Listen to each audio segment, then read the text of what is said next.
Stupid butt. You're ruining date night!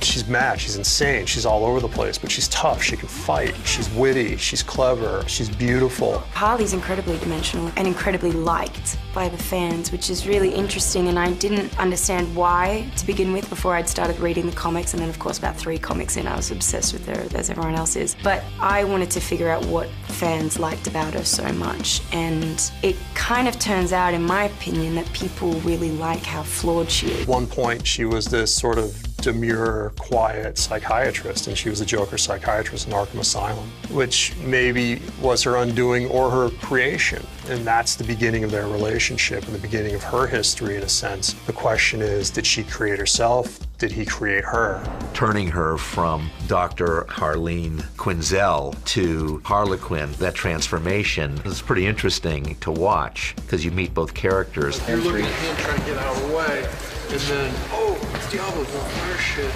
Dr. Quinzel obviously has a lot of issues in my backstory, which I always tried to keep true to the comics as well. And then I researched criminal minds and mental illnesses and things like that, and all of that was really interesting and definitely helpful, but the most interesting thing I ended up researching was codependence, and I was kind of taken by the idea that people could really let their lives fall apart over a person, and the fact that it is a compulsion the way like an alcoholic is addicted to alcohol. And once I thought of her relationship with Joker in those terms, as a compulsion, as an addict, I had a world of empathy for her, and I could justify almost any of her actions that way. Basically, from that point on, she could not step onto the stage without having the bat.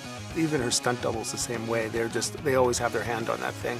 There's nothing the prop man wants more than the actor to attach themselves to something that you've built for them. Harley's gun is sick. It's a Rhino revolver with a 6-inch barrel. It's pretty top-heavy, but it's black with like gold embellishments, and it's so cool. And I mean, the tiny details on it that you probably won't ever see on screen, but there's love, hate on the cylinder where the bullets are. It's like love, hate on each one, like a smiley face and evil face. So you never know what bullet you're gonna get. There's little diamonds engraved in all over it. There's HQ on it. There's just a work of art. It's so cool. When I researched Harley Quinn and the origins of a Harlequin, was always like to be like this mischievous little sidekick, and I thought it was important to keep that element that she always wants to be a sidekick to someone, but she's being really mischievous about it, and that's what she finds so fun. Harley Quinn.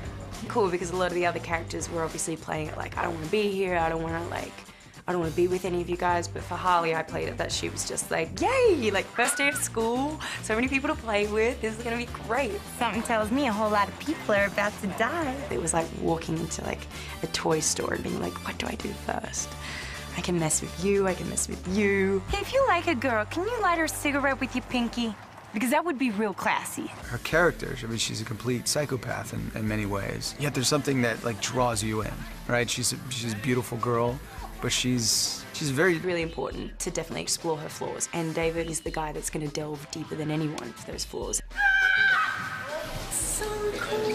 I feel like human instinct sometimes to want to be portrayed in a positive light, and David would always sway us the other way. He's like, no, if he's upset right now, you should say something mean to him right now, because that's what she would do. And so it was really painful at times. We're doing really emotional scenes, and you'd have a character, like Jay's character, or someone really pouring their heart and soul out, and David would come and whisper in my ear and be like, now's when you stab him. To really dig in and sting them when they were down, that was in her nature, and I couldn't avoid that. I had to explore that as much as I explored like the funny side to her. The look is insane, and the hair and makeup was a real process. I mean, it was a 3-hour process every single day. We'd do the body paint, completely paint me white.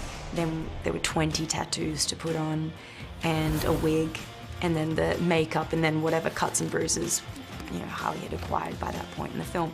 So 3-hour process. It was fun though. It's always like the best time to get into your character, and once you look like that, you kind of, I feel ready, like I feel like I'm Harley. You people. We're bad guys. It's what we do. Harley Quinn is extremely fun to watch because you have no clue what she's going to do next. Extremely emotional, complex character because she is a female Joker. She really is. I mean, the Joker created her. She's a strong character in her own right. She's not defined by the Joker anymore, even though they have a relationship, which I really love.